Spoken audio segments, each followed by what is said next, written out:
Bom, São Paulo é mais um estado que libera o uso de máscaras em ambientes abertos e fechados. Já são, então, 6 capitais brasileiras que relaxaram essa medida de proteção. Mas ficam os questionamentos, né? Por exemplo, a decisão é apropriada mesmo no momento da pandemia? Para esclarecer, a gente conversa agora com o infectologista Dr. Marcos Boulos, professor da Faculdade de Medicina da Universidade de São Paulo. Sempre muito bem-vindo aqui ao Jornal da Manhã, viu, professor? Bom dia. Bom dia, Adriana. Bom dia, Tiago. Obrigado.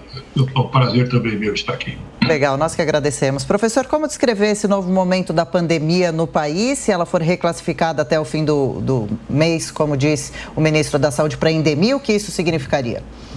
Bem, é difícil rebaixar para a endemia quando o mundo considera uma pandemia ainda, né?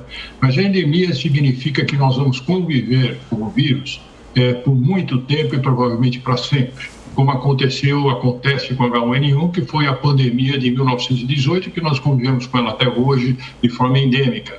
E todo inverno tem um pequeno surto epidêmico, mas ela persiste entre nós. Provavelmente acontecerá isso sim com o Covid. Só que neste momento não dá para falar nisso, porque ainda a oscilação em todos os lugares do mundo todo ainda é grande. Você tem aumentos e diminuições importantes, então não terminou o ciclo epidêmico. Entre nós estamos tendo uma melhora importante, mas volta agora a ter sinais de que as coisas podem não estar tão bem assim. Nós tivemos um aumento do número de casos na última semana, o que preocupa um pouco. Bom, doutor, a grande questão é em relação às máscaras, né? Há algumas divergências em relação a isso. Aqui em São Paulo tivemos essa decisão nessa semana de que as máscaras não são mais obrigatórias também em ambientes internos. Qual é o risco de uma pessoa ainda se infectar numa cidade como São Paulo, agora sem o uso das máscaras também no ambiente interno? Veja, foi inapropriado nesse momento você liberar em ambientes internos. Liberamos uma semana, pouco mais de uma semana em ambiente externo. Você nem conseguiu avaliar ainda, porque você precisa de um período para avaliar o impacto dessa liberação no ambiente externo, para depois você ver. Se continuar diminuindo, aí você sim, quando diminui o número de casos, diminui a infecção, diminui a hospitalização, aí você vai lentamente, gradativamente, melhorando os dados epidemiológicos, você começa a liberar mais ainda as máscaras de modo geral. Não aconteceu isso. Você liberou em ambiente externo, duvidoso, mas até era razoável, porque a diminuição está sendo importante. Então, a liberação de máscara em ambiente externo estava adequada. Porém, uma semana depois, você libera em ambiente interno, quando o número de casos aumentou. Então, ou seja, por que aumentaram o número de casos nessa última semana? Fala-se, carnaval, pode até ser, mas pode eventualmente até ser um impacto da liberação do ambiente externo. Então, não dá para você tomar decisões quando não são adequadamente avaliadas. Não deu tempo de avaliar o que aconteceu com a liberação do ambiente externo e houve claramente, por um motivo político, uma liberação do ambiente interno, quando certamente nenhum comitê, nenhum pesquisador, o mesmo grupo que assessora o governador, poderia estar de acordo com isso, porque seria uma insanidade liberar no ambiente interno quando você não avalia a medida que foi tomada uma semana antes.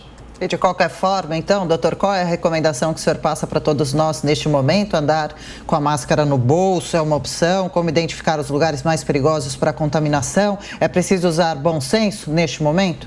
Sim, eu até tinha comentado no programa também de vocês que neste momento, quando a pessoa, o comentário é o seguinte: bom, eu uso máscara no ambiente, não uso máscara no ambiente externo, aí eu preciso sair do meu prédio com máscara, tiro a máscara e vou andar no ambiente externo, aí eu tenho que entrar no supermercado, uso máscara. Como é que eu faço? Claramente, se você for fazer isso o tempo todo, você tem que ficar com outras máscaras, você tem que fazer o descartável. Obviamente, nesse momento, o ideal é ficar com máscara ainda. Se você for, não, eu vou sair para uma caminhada, eu vou caminhar, vou sair 1 hora, voltar, estar no ambiente externo, aí tudo bem, você tira a máscara, faz o ambiente e volta. Agora, não participando de aglomeração ainda, porque ainda o vírus está em circulação, se não de maneira tão intensa como está, mas ele está circulando. Né? Não entrar em lugares fechados, onde até por não ter ventilação e as pessoas ficam mais próximas, você tem a possibilidade de ter a contaminação, ainda é cedo para liberar em todos os lugares. Vai acontecer, certamente acontecerá se nós não bobearmos. O que nós estamos fazendo, você está estimulando que nós temos que retroagir, como já aconteceu outras vezes. Aí você libera em ambiente fechado, aumenta o número de casos outra vez. E aí o que vai acontecer? Vai voltar a falar como aconteceu nos Estados Unidos, aconteceu em outros lugares. Vamos voltar a usar máscara. Pô, aí ninguém aguenta mais esse vai bem, né? Então, quando achava-se que a situação estava sendo mais ou menos controlada, que estava havendo decisões acertadas, de repente faz essa bagunça que aconteceu nessa última semana, que a gente considera isso de maneira inadequada nesse momento. Nesse momento, se for, o que eu faço? Saio, continuo usando máscara. Doutor Marcos, o senhor fala que todos nós teremos que conviver com esse vírus, talvez para sempre, né? Então eu pergunto, na segunda-feira começa a aplicação da dose de reforço para quem tem mais de 80 anos aqui em São Paulo. O senhor acha que essa dose de reforço vai ser necessária para toda a população? O que isso vai indicar? Teremos um reforço anual desta vacina? Provavelmente acontecerá isso, um reforço anual, como acontece na vacina, na gripe, que é a pandemia prévia de 100 anos atrás. Provavelmente, inclusive, deverá acontecer que o componente vacinal do Covid, ela seja incorporada no componente vacinal das outras vacinas de gripe, que nós temos vários, dentro da vacina de gripe, você tem vários vírus aí, né? Desde H1N1, H3N2, vírus B, etc. Você vai incorporar e será uma dose única, aplicação única, mas ela deverá ser anual. Independente que, neste momento, a vacina ela não protege mais do que 6 meses.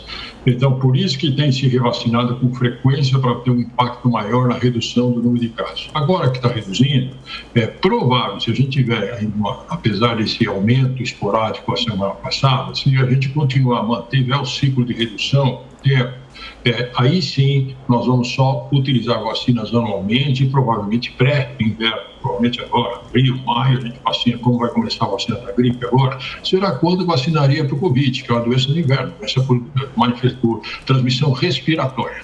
Então, mas agora precisa acabar primeiro a epidemia, ela não acabou, a epidemia está aí. Então, você, como diz, reduzir para a endemia ainda é cedo, porque nós estamos ainda sofrendo oscilações no número de casos. Então, é necessário continuar observando uma redução importante com as medidas adequadas para você depois ir liberando gradativamente as maneiras de proteção para as pessoas voltarem à vida normal sem máscara, mas ainda é cedo.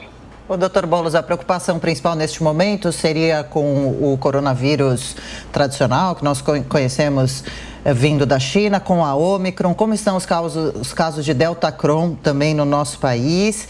E gostaria que o senhor dissesse para a gente quem são as maiores vítimas em potencial da doença neste momento.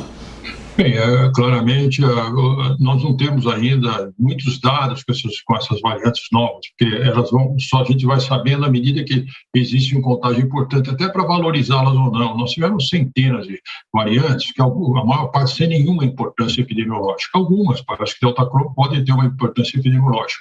Provavelmente de transmissão parecida com a Ômicron, e parece que não tem muito maior gravidade. Ela parece ser a Ômicron, né? Mas ela não está circulando. Se voltar, se vier para cá, hoje, nesse momento, nós estamos com uma proteção importante, porque nós estamos ainda terminando uma grande epidemia de Ômicron, o que faz com que a população, por algum tempo, ainda tenha proteção com relação a isso, provavelmente até uns 6 meses posterior. Então, ela não deve ter um impacto importante, a Delta Ômicron, se chegar daqui, deve chegar, mas sem importância. Com relação o que eu... Desculpe, Adriano, aqui, qual foi o segundo... A segunda pergunta, doutor, com relação a quais seriam as principais vítimas em potencial no país nesse momento para contaminação? Claro, Adriano, você tem que lembrar que como idoso eu esqueço rapidamente. Imagina. Que é isso? Assim, as vítimas sempre de maior risco vão pensar em mortalidade, porque risco de infecção todos têm, não tem diferença, todos podem ter risco de infecção. E mortalidade, se for pensar por causas faixas, são as faixas etárias maiores ainda, que acima de 70, principalmente acima de 80 anos, por isso que se preconiza hoje vacina acima de 80, uma outra dose, que são as pessoas mais fragilizadas imunologicamente. Mas tem que lembrar que entre a mortalidade em todo o mundo, a grande maioria que morre são os que não vacinados, mostrando que a vacina tem um impacto importante na redução de mortalidade. Se não muito importante na redução de infecção, mas em mortalidade, claramente sim. Em alguns lugares, 99% das mortes ocorreram em não vacinados. Isso, mais do que isso, para as pessoas perceberem a importância da vacinação, Não dá para fazer. Então, nós temos que vacinar. E aí, se nós tivermos igual estado imunológico, de maior risco são as pessoas mais idosas e depois as pessoas que têm comorbidades, outras doenças associadas, que possam eventualmente fazer cair a imunidade. Doutor Marcos, é interessante fazer comparações, né? Lá atrás, em novembro, dezembro do ano passado, quando surgiu a Ômicron, alguns especialistas falavam que a Ômicron poderia significar o fim da pandemia, porque é uma infecção, apesar de muito potente, né? Mais pessoas pegam a doença, é uma cepa menos mortal. Passados já alguns meses, aquela leitura era correta? Caminhamos nisso mesmo? O senhor conhece muito bem a história das pandemias e isso vem mostrando que os vírus vão se enfraquecendo. Isso é normal, doutor? Eu acredito que isso ainda pode ocorrer, possa ocorrer. Porque a gente precisa, para diminuir, acabar com a epidemia, que boa parte da população tenha contato de alguma maneira, seja com agente imunizante, a vacina, ou com a infecção. Como essa doença, a Ômicron, essa cepa Ômicron, ela tem baixa letalidade, ou seja, tem grande infectividade e menor risco, né, e uma transmissibilidade enorme. Então, o que aconteceu? Nós conseguimos ter, em pouco período de tempo menor, um número de pessoas que tiveram contato grande. Somando com as pessoas vacinadas nos últimos 6 meses, você chega num número de pessoas na população, um número importante de pessoas que estão protegidas. Isso denota que começa a diminuir a transmissão e com a diminuição da transmissão vai caindo, até que isso pode terminar. Então, essa é a nossa expectativa, que ainda possa ocorrer. O que acontece na China hoje, que está preocupando, é que a China não teve esse contato maior, porque eles fizeram a lição de casa muito bem. E o que é a lição de casa? Eles começou a pandemia, a epidemia lá, eles seguraram o local e vacinaram todo mundo quando teve a vacina e, de uma certa maneira, a vigilância deles conseguiu segurar por um tempo enorme. Escapou. Provavelmente a vigilância falhou em algum lugar, entraram pessoas infectadas e como a população deles teve baixo contato, só mais uma comunidade ou um estado, vamos chamar assim, que teve muitas infecções, então a população é muito suscetível. Porque a vacina, lembre-se, protege em torno de 6 meses. Então, as pessoas vacinadas há mais de 6 meses ficaram suscetíveis. Então, você teve uma explosão. Obviamente, eles estão tentando agora fazer os chamados lockdown, de tentar segurar aquela população para não disseminar para o resto do país. Eles tiveram sucesso da primeira vez. Esse foi o escape de um lugar onde eles fizeram a lição de casa direito na tentativa de evitar, mas como o mundo não fez, então eles ficaram suscetíveis à infecção outra vez. Agora, o que preocupa mais é alguns lugares da Europa que voltam a aumentar, porque a Europa tem uma situação parecida com o Brasil, apesar que nós temos mais infecções e mais vacinas até também, mas a Europa eles tiveram vários contatos de infecção, então é estranho eles voltarem em alguns lugares até aumento. Se for um escape, como está acontecendo agora, que pode ser rápido, então isso pode voltar daqui a pouco, voltar um ciclo de queda, é o que a gente espera e torce para ocorrer, né? Porque senão, se aparecem novas variantes, a gente esperar começar a circular muito, aparecem novas variantes que a vacina não pega e que as pessoas imunizadas com a Ômicron, por exemplo, não se protegem, aí nós podemos ter uma continuidade de epidemia por mais tempo. Terrível só de imaginar, né? E para encerrar, doutor Boulos, por que o senhor acha que a China fechou, impôs lockdown novamente para certas regiões ali, até mesmo com o número de contaminados supostamente baixo, cerca de 3 mil pessoas? Seria realmente uma medida de antemão para se proteger ou um novo vírus, alguma nova cepa? Não, é proteção. Eles tomam medidas extremas, porque eles têm uma população enorme, né? Você imagine só se isso dissemina na China todo o número de mortes que ocorrerão lá. Mas mais do que isso, eles também querem segurar a parte econômica. E é melhor discutir segurar a parte econômica não tendo, do que você, como nós, tenha e abre, fecha, que não resolve assim. Você tem que resolver o problema sanitário. Quando você tem um problema sanitário, tipo uma epidemia, é uma guerra sanitária. Nós vamos resolver esta guerra sanitária para depois você voltar na parte social. Não adianta você, não, mas aqui tem, mas a gente pode abrir aqui, porque aí você não acaba. Você tem que resolver, vamos terminar com esse processo para depois você recuperar o resto. A China faz isso de maneira adequada. Eles exageram no nosso entender, mas não, eles estão segurando para que outras comunidades na região, a parte da população que não está próximo, que não se infecte. Aí você consegue segurar muito mais rapidamente. Se você não tomar essas medidas, vai começar, e aí pega o país todo. Aí a dificuldade é muito, muito, muito maior. Importante agir rápido, né? Professor da Faculdade de Medicina da USP, infectologista, Dr. Marcos Bolo, sempre um prazer conversar com o senhor. Obrigada por todos os esclarecimentos. Ótimo sábado. Muito obrigado, Adriano. Obrigado, Tiago. Bom dia para vocês também. Bom dia.